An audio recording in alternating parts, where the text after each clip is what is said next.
Preppers, Pastor is back with you. I wanted to hook up with you with a video. It's been a while, about a month, since I've done anything, and as a result I wanted to show you and talk with you about some things that we've been doing here on the homestead.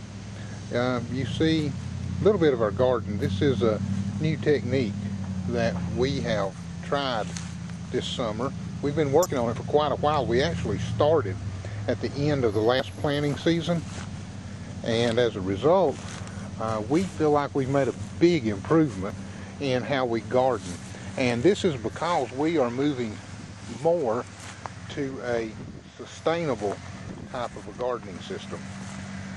We have went completely raised bed above ground with everything, and as a result we believe we're going to be able to dramatically increase our harvest, thus the amount of food that we put up, because while we do store food and while we do put canned foods up and have freeze-dried and dehydrated stuff, most of our work and most of our food preps actually take place out of our garden.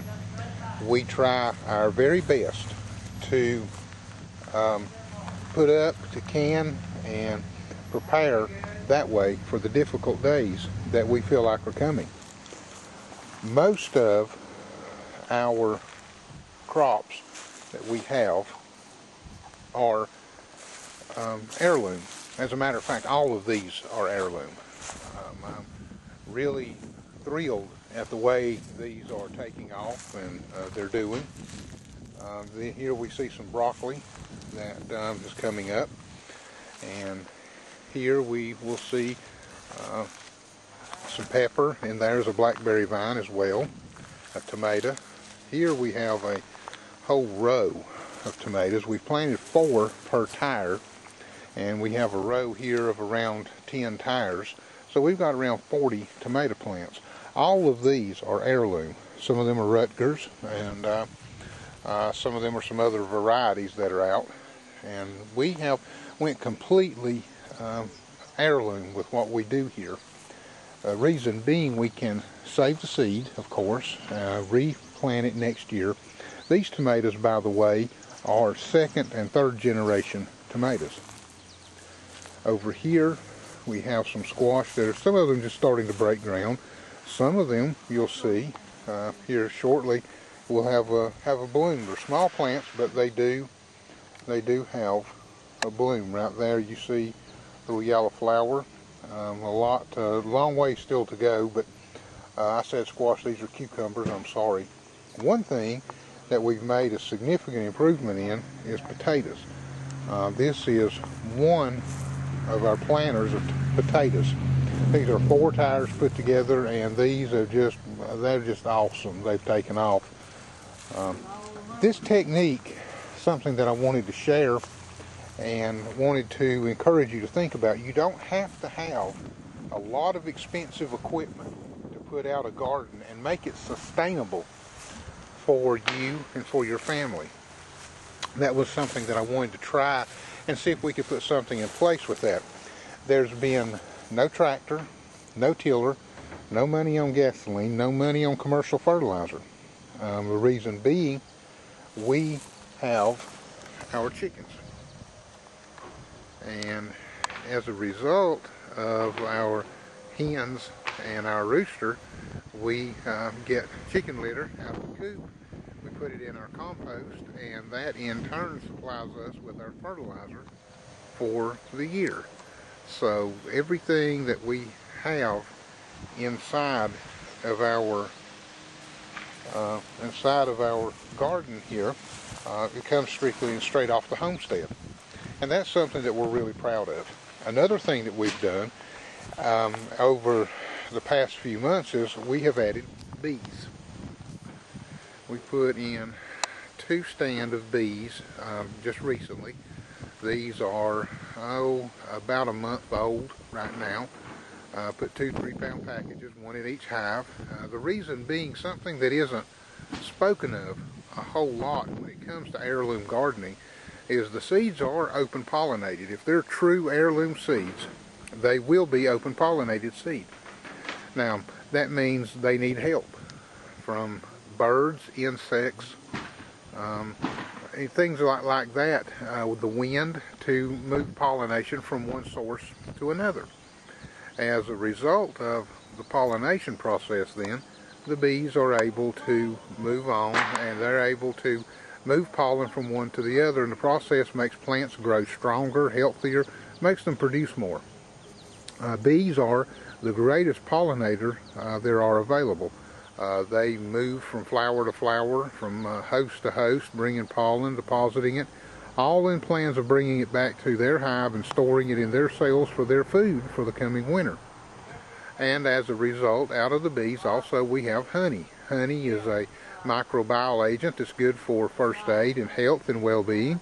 Honey is also good for sugar and sweetener substitutes. It makes a good tool for bartering, or a good item for bartering in difficult times or in bad times. So it's just a sensible addition. If you're really into heirloom seeds, and if you're into saving your seeds, then I encourage you to think about bees. Here in the county that I live in, there was a free beekeeping course offered, and it lasted 3 Saturdays. I went, and I have moved along with all of that, and it really helped me, and I'm sure there's something similar in your area. It does have some upfront cost, as does everything involved with prepping and with doing this lifestyle. But once it's established and put in place, then everything is good. Now you may look around and you may see the tires, and you may say, well, it just doesn't look like a whole lot of food can come out of that. What you see in the background are 4 rows of 11 tires, 44 tires. Inside of those tires are our corn, will be our green beans, and will be our squash, the old traditional 3 sisters planting method. As a result of that, what will happen is we will have 3 stalks of corn, 9 plants of green beans, and 3 squash plants in each one. Multiply that by 44, and you get a pretty decent yield out of all of that. Plus, as one thing is harvested, such as the potatoes, they're not going to be too far away from harvest. When we harvest those, we'll be able to break them down. We'll be able to clean up the soil a little bit, weed it out really, really good, and then we'll be able to replant something else in place of it. So there's always room for a second, or even in some cases a third planting on some of the things that are available. So just something to share with you, the success of time invested, and that's what you see here. You see time invested. Here are some pepper plants. You see how what they look like, and it's just a very pleasing sight to see the blessings that we have here around us, to see how our hard work has paid off. And then in the months to come, as we start canning it and putting it away, we'll make some videos on that. Just want to let you know though, I mentioned cost. These tires, by the time we got them put in place, got the dirt in them, got them set up, we have less than $2 in each tire. And that's pocket change for each one of these. So there's a lot of work here, and there's a lot of time invested, but there's going to be a lot of profit in the end. Plus, if we ever need to expand and go more, we've always got room to put more tires out, go farther, and produce more as needed. Because, as I said earlier, our goal is to be self-sustaining. We do buy and put back commercial food, but this is where we stand. We want to always have a good, solid, dependable seed bank, so that hopefully, and our plans are to never have to leave. That's what our plans are set up around, is to always bug in if things get difficult. But you never know. And in the case of having to bug out, part of what's going with us is a seed bank. It's a seed bank of everything that you see growing here, things that we've proven to know how to grow and give high yields and be able to store by canning methods in some way, shape, form, or fashion. So I hope this has proved to be interesting. I hope that it has contributed to your knowledge and your idea of prepping, and I hope it's given someone something to think about, a plan to move ahead with, or maybe some encouragement. It doesn't take a whole lot of money, but there is a little bit in this, but I do believe the yield is going to be amazing. Well, that's all for now. God bless you till next time. This is the pastor saying bye.